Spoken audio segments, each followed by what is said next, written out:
हम सब ने मुंशी प्रेमचंद जी की कहानियों को अपने स्कूल के दौरान पढ़ा और जिया है। उनकी कहानियां ऐसी होती हैं कि घर में मौजूद हर उम्र के लोग उन्हें पढ़ना चाहते हैं। दरअसल मुंशी प्रेमचंद जी इतना सरल और सहज लिखते थे कि 7वीं पास कोई भी बच्चा उनकी कहानियों को बड़े ही आसानी से समझ और महसूस कर सकता है। आज मुंशी प्रेमचंद जी का जन्मदिन है, तो मैंने सोचा क्यों ना आप सभी को मुंशी प्रेमचंद जी की कोई कहानी सुनाई जाए, जिसे सुनकर आप प्रेमचंद जी और अपने बचपन दोनों को जी लें। तो पेश है मुंशी प्रेमचंद द्वारा लिखी गई कहानी दो बैलों की कथा। जानवरों में गधा सबसे ज्यादा बुद्धिहीन समझा जाता है। जब हम किसी आदमी को पल्ले दर्जे का बेवकूफ कहना चाहते हैं तो उसे गधा कहते हैं। गधा सचमुच में बेवकूफ है या उसके सीधेपन, उसकी निरापद सहिष्णुता ने उसे यह पदवी दे दी है, इसका निश्चय नहीं किया जा सकता। गाय सींग मारती हैं, ब्याई हुई गाय तो अनायास ही सिंघनी का रूप धारण कर लेती है। कुत्ता भी बहुत गरीब जानवर है, लेकिन कभी कभी उसे भी क्रोध आ ही जाता है, किंतु गधे को कभी क्रोध करते हुए नहीं सुना, न देखा है। जितना चाहे गरीब को मारो, चाहे जैसी खराब सड़ी हुई घास सामने डाल दो, उसके चेहरे पर कभी असंतोष की छाया न दिखेगी। वैशाख में चाहे एक आध बार कुलेल कर लेता हो, पर हमने तो उसे कभी खुश होते नहीं देखा। उसके चेहरे पर एक स्थायी विषाद स्थायी रूप से छाया रहता है। सुख दुख हानि लाभ किसी भी दशा में उसे बदलते नहीं देखा। ऋषियों मुनियों के जितने गुण हैं वे सभी उसमें पराकाष्ठा को पहुंच गए हैं, पर आदमी उसे बेवकूफ कहता है। सद्गुणों का इतना अनादर कहीं न देखा। कदाचित सीधापन संसार के लिए उपयुक्त नहीं है। देखिए ना, भारतवासियों की अफ्रीका में क्यों दुर्दशा हो रही है, क्यों अमेरिका में उन्हें घुसने नहीं दिया जाता। बेचारे शराब नहीं पीते, 4 पैसे कुछ समय के लिए बचा कर रखते हैं, जी तोड़कर काम करते हैं, किसी से लड़ाई झगड़ा नहीं करते, 4 बातें सुनकर गम खा जाते हैं, फिर भी बदनाम है। कहा जाता है कि वे जीवन के आदर्श को नीचा करते हैं। अगर वे भी ईंट का जवाब पत्थर से देना सीख जाते तो शायद वे भी सभ्य कहलाने लगते। जापान की मिसाल सामने है। एक ही विजय ने उसे संसार की सभ्य जातियों में गण्य बना दिया। लेकिन गधे का एक छोटा भाई और भी है जो उससे कम ही गधा है, और वो है बैल। जिस अर्थ में हम गधा का प्रयोग करते हैं, कुछ उसी से मिलते जुलते अर्थ में बछिया के ताऊ का भी प्रयोग करते हैं। कुछ लोग बैल को शायद बेवकूफों में सर्वश्रेष्ठ कहेंगे, मगर हमारा विचार ऐसा नहीं है। बैल कभी कभी मारता भी है, कभी कभी अड़ियल बैल भी देखने में आता है, और भी कई रीतियों में अपना संतोष प्रकट कर देता है। अतएव उसका स्थान गधे से नीचा है। झूरी काची के दोनों बैलों के नाम थे हीरा और मोती। दोनों पछाई जाति के थे, देखने में सुंदर, काम में चौकस और डील में ऊंचे। बहुत दिनों से साथ रहते रहते दोनों में भाईचारा हो गया था। दोनों आमने सामने या आसपास बैठे हुए एक दूसरे से मूक भाषा में विचार विनिमय करते थे। एक दूसरे के मन की बात कैसे समझ जाता था हम नहीं कह सकते। अवश्य ही उनमें कोई ऐसी गुप्त शक्ति थी जिससे जीवों में श्रेष्ठता का दावा करने वाला मनुष्य वंचित है। दोनों एक दूसरे को चाटकर और सूंघकर अपना प्रेम प्रकट करते। कभी कभी दोनों सींग भी मिला लिया करते, विग्रह के नाते से नहीं, केवल विनोद के भाव से, आत्मीयता के भाव से। जैसे दोस्तों में घनिष्ठता होते ही धौल धप्पा होने लगता है। इसके बिना दोस्ती कुछ फुसफुसी, कुछ हल्की सी रहती है, जिस पर ज्यादा विश्वास नहीं किया जा सकता। जिस वक्त ये दोनों बैल हल या गाड़ी में जोत दिए जाते और गर्दन हिला हिला कर चलते, उस वक्त हरेक की यही चेष्टा होती कि ज्यादा से ज्यादा बोझ मेरी ही गर्दन पर रहे। दिन भर के बाद दोपहर या संध्या को दोनों खुलते तो एक दूसरे को चाट चूट कर अपनी थकान मिटा लेते। नाद में खली भूसा पड़ जाने के बाद दोनों साथ उठते, साथ नाद में मुंह डालते और साथ ही बैठते थे। एक मुंह हटा लेता तो दूसरा भी हटा लेता था।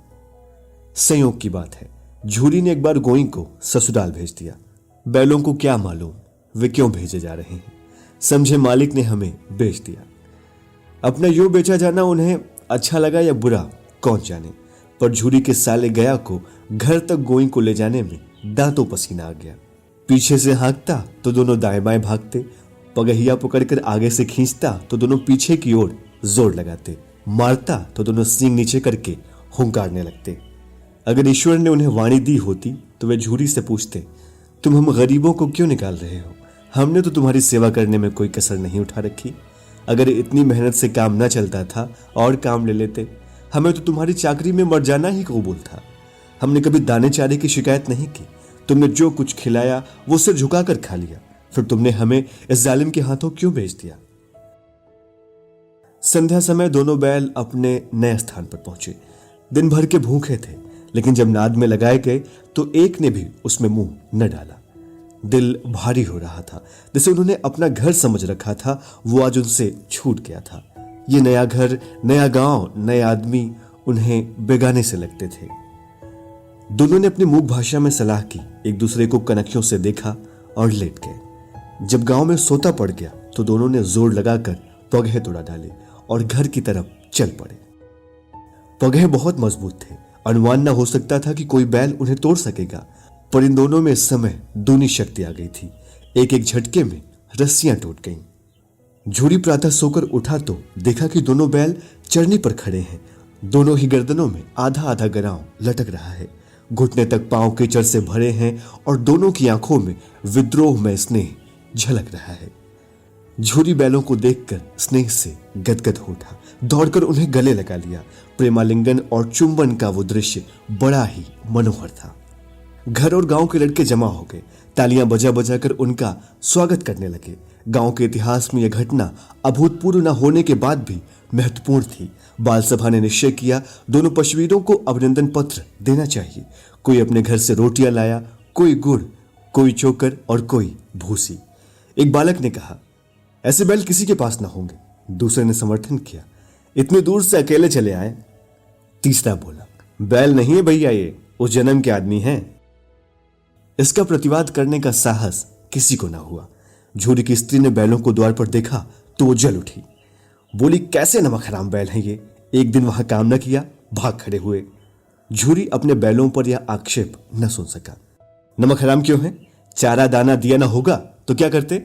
स्त्री ने रोब के साथ कहा, बस तुम ही तो बैलों को खिलाना जानते हो, और तो सभी पानी पिला पिला कर रखते हैं।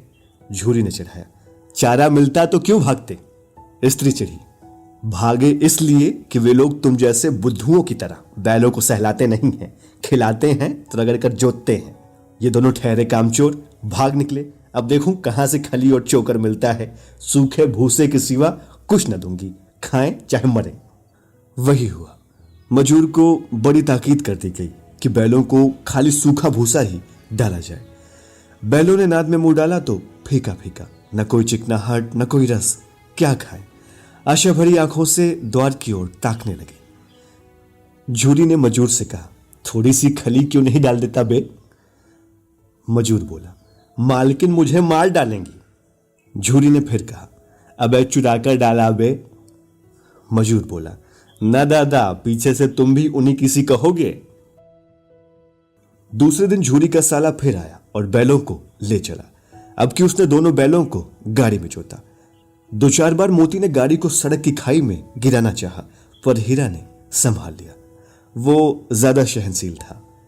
संध्या समय घर पहुंचकर उसने दोनों को मोटी रस्सियों से बांधा और कल की शरारत का मजा चखाया। फिर वही सूखा भूसा डाल दिया गया। अपने दोनों बैलों को खली चुनी सब दी। दोनों बैलों का ऐसा अपमान कभी न हुआ था। झूरी इन्हें फूल की छड़ी से भी न छूता था। उसकी टिटकार पर दोनों उड़ने लगते थे। यहां मार पड़ी, आहत सम्मान की व्यथा तो थी ही, उस पर मिला क्या? सूखा भूसा। दोनों ने नाद की तरफ आंख तक न उठाई। दूसरे दिन गया ने बैल को हल में जोता, पर इन दोनों ने जैसे पांव तक न उठाने की कसम खा रखी थी। वो मारते मारते थक गया, पर दोनों ने पांव न उठाया। एक बार जब उस निर्दयी ने हीरा की नाक पर खूब डंडे जमाए तो मोती का गुस्सा काबू के बाहर हो गया। हल लेकर भाग निकला। हल, रस्सी, जुआ, जोत सब टूट टाट कर बराबर हो गया। गले में बड़ी बड़ी रस्सियां ना होती तो दोनों पकड़ाई में ही ना आते। हीरा ने मूक भाषा में कहा, भागना व्यर्थ है। मोती ने उत्तर दिया, तुम्हारी तो इसने जान ही ले ली थी, अब की बड़ी मार पड़ेगी। पढ़ने दो, बैल का जन्म लिया है तो मार से कहां तक बचेंगे।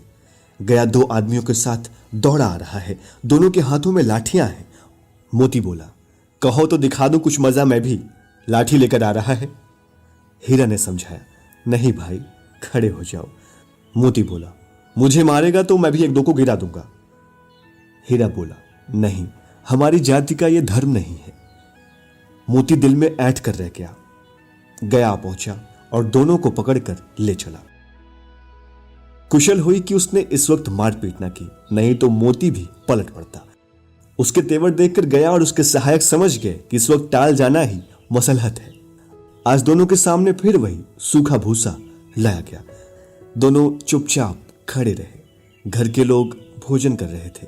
उस वक्त एक छोटी सी लड़की 2 रोटियां लिए घर से बाहर निकली और दोनों के मुंह में देकर चली गई। उस एक रोटी से भूख तो क्या शांत होती, पर दोनों के हृदय को मानो भोजन मिल गया हो। यहां भी किसी सज्जन का वास है। लड़की भैरों की थी, उसकी मां मर चुकी थी। सौतेली मां मारती रहती थी, इसलिए इन बैलों से उसे एक प्रकार की आत्मीयता हो गई थी। दोनों दिन भर जूते जाते, डंडे खाते, अड़ते, शाम को थान पर बांध दिए जाते और रात को वही बालिका उन्हें 2 रोटियां खिला जाती। प्रेम के इस प्रसाद की बरकत थी कि 2-2 गाल सूखा भूसा खाकर भी दोनों दुर्बल न होते थे, मगर दोनों की आंखों में रोम रोम में विद्रोह भरा हुआ था। एक दिन मोती ने मूक भाषा में कहा, देखो भैया, अब तो नहीं सहा जाता हीरा। हीरा ने पूछा, क्या करना चाहते हो? मोती ने जवाब दिया, एक आध को सींगों पर उठाकर फेंक दूंगा। हीरा बोला, लेकिन जानते हो वो प्यारी लड़की जो हमें रोटियां खिलाती है, उसी की लड़की है जो इस घर का मालिक है। ये बेचारी अनाथ हो जाएगी। मोती बोला, तो मालकिन को न फेंक दूं? वही तो उस लड़की को मारती है। हीरा बोला, लेकिन औरत जात पर सींग चलाना मना है, ये भूले जाते हो। मोती बोला, तुम तो किसी तरह निकलने ही नहीं देते, बोलो तो तुड़ाकर भाग चले। हीरा बोला, हाँ ये मैं स्वीकार करता, लेकिन इतनी मोटी रस्सी टूटेगी कैसे? मोती बोला, इसका उपाय है, पहले रस्सी को थोड़ा सा चबा लो, फिर एक झटके में टूट जाएगी। रात को जब बालिका रोटियां खिलाकर चली गई, दोनों रस्सियां चबाने लगे, पर मोटी रस्सी मुंह में ना आती थी। बेचारे बार बार जोर लगाकर रह जाते थे। सहसा घर का द्वार खुला और वही बालिका निकली। दोनों सिर झुकाकर उसका हाथ चाटने लगे। दोनों की पूंछें खड़ी हो गई। उसने उनके माथे सहलाए और बोली, खोले देती हूं, चुपके से भाग जाओ, नहीं तो यहां लोग मार डालेंगे। आज घर में सलाह हो रही है कि इनकी नाकों में नाथ डाल दी जाए। उसने गराव खोल दिया, पर दोनों चुपचाप खड़े रहे। मोती ने अपनी भाषा में पूछा, अब चलते क्यों नहीं? हीरा ने कहा, चलें तो, लेकिन कल इस अनाथ पर आफत आएगी, सब इसी पर संदेह करेंगे। सहसा बालिका चिल्लाई, दोनों फूफा वाले बैल भागे जा रहे हैं। ओ दादा, दोनों बैल भागे जा रहे हैं, जल्दी दौड़ो। गया हड़बड़ाकर भीतर से निकला और बैलों को पकड़ने चला। वे दोनों भागे। गया ने पीछा किया और भी तेज हुए। गया ने शोर मचाया। फिर गांव के कुछ आदमियों को भी साथ लेने के लिए लौटा। दोनों मित्रों को भागने का मौका मिल गया। सीधे दौड़ते चले गए, यहां तक कि मार्ग का ज्ञान न रहा। जिस परिचित मार्ग से आए थे उसका यहां पता न था। नए नए गांव मिलने लगे। तब दोनों एक खेत के किनारे खड़े होकर सोचने लगे, अब क्या करना चाहिए? हीरा ने कहा, मालूम होता है राह भूल गए। मोती बोला, तुम भी बेतहाशा भागे, वहीं उसे मार गिराना था।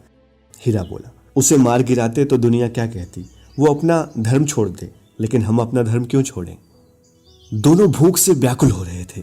खेत में मटर खड़ी थी। वे दोनों चरने लगे। रह रहकर आहट ले लेते थे, कोई आता तो नहीं है। जब पेट भर गया, दोनों ने आजादी का अनुभव किया और मस्त होकर उछलने कूदने लगे। पहले दोनों ने डकार ली, फिर सींग मिलाए और एक दूसरे को ठेलने लगे। मोती ने हीरा को कई कदम हटा दिया, यहां तक कि वो खाई में गिर गया। जब उसे भी क्रोध आया, संभल कर उठा और फिर मोती से भिड़ गया। मोती ने देखा खेल में झगड़ा हुआ जाता है, तो किनारे हट गया। अरे ये क्या, कोई सांड डोंकता चला रहा है। हाँ, सांडी है। वो सामने आ पहुंचा। दोनों मित्र बगले झांक रहे हैं। सांड पूरा हाथी है। उससे भिड़ना जान से हाथ धोना है, लेकिन न भिड़ने पर भी जान बचती नहीं नजर आती। इन्हीं की तरफ आ भी रहा है। कितनी भयंकर सूरत है। मोती ने मूक भाषा में कहा, बुरे फंसे, जान बचे कि कोई उपाय सोचो। हीरा ने चिंतित स्वर में कहा, अपने घमंड से फूला हुआ है, आरजू विनती न सुनेगा। मोती ने पूछा, भाग क्यों न चलें? हीरा ने जवाब दिया, भागना कायरता है। मोती बोला, तो फिर यहीं मरो, बंदा तो 9 2 11 होता है। हीरा ने पूछा, और जो दौड़ा लिया तो? मोती ने कहा। तो फिर कोई उपाय सोचो जल्दी। उपाय यही है कि उस पर दोनों जने एक साथ चोट करें। मैं आगे से रगड़ता हूं, तुम पीछे से रख दो। दोहरी मार पड़ेगी तो भाग खड़ा होगा। मेरी ओर झपटे, तुम बगल से उसके पेट में सींग घुसेड़ देना। जान जोखिम है पर दूसरा कोई उपाय नहीं है। दोनों मित्र जान हथेलियों पर लेकर लपके। सांड को भी संगठित शत्रुओं से लड़ने का तजर्बा न था। वो तो एक शत्रु से मल्ल युद्ध करने का आदी था। जो ही हीरा पर झपटा, मोती ने पीछे से दौड़ाया। सांड उसकी तरफ मुड़ा तो हीरा ने रगेदा।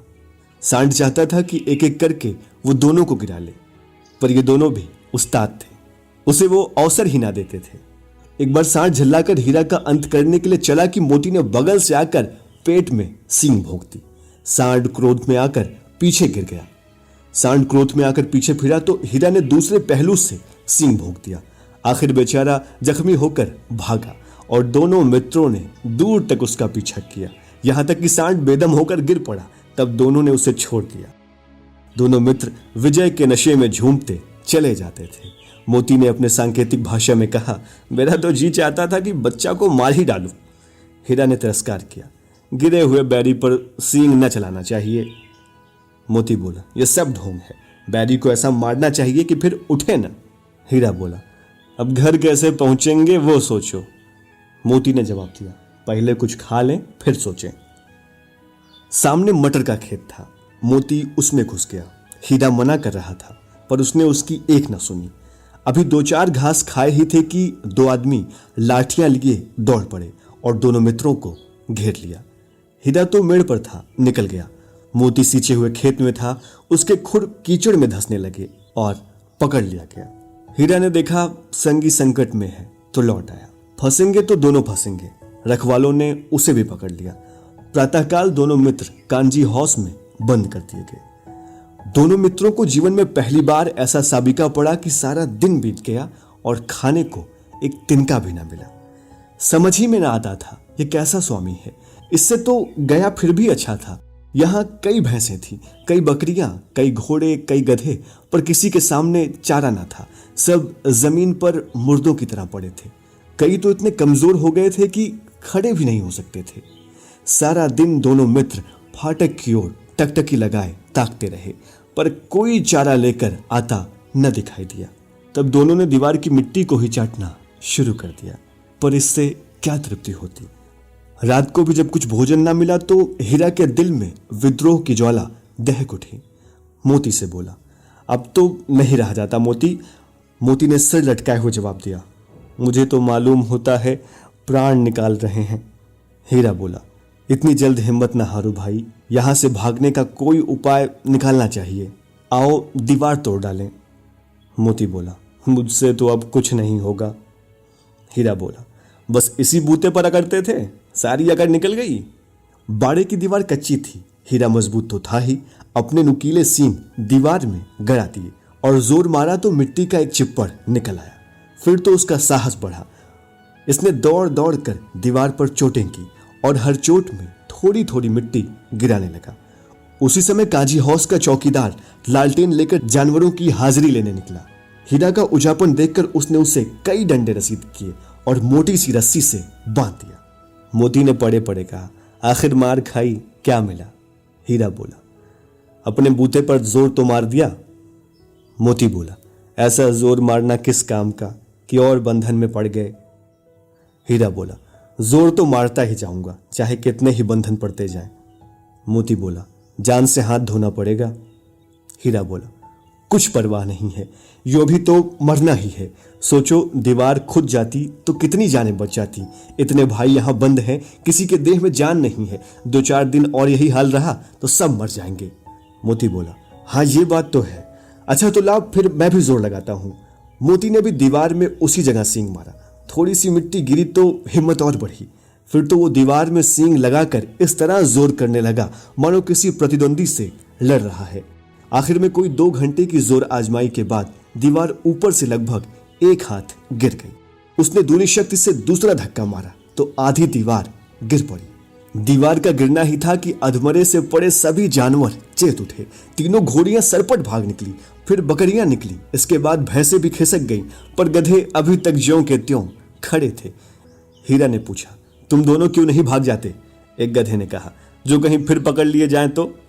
मोती बोला। तो क्या हरज है, अभी तो भागने का अवसर है। गधा बोला। हमें तो डर लगता है, हम यहीं पड़े रहेंगे। आधी रात से ऊपर जा चुकी थी। दोनों गधे अभी तक खड़े सोच रहे थे कि भागें या ना भागें।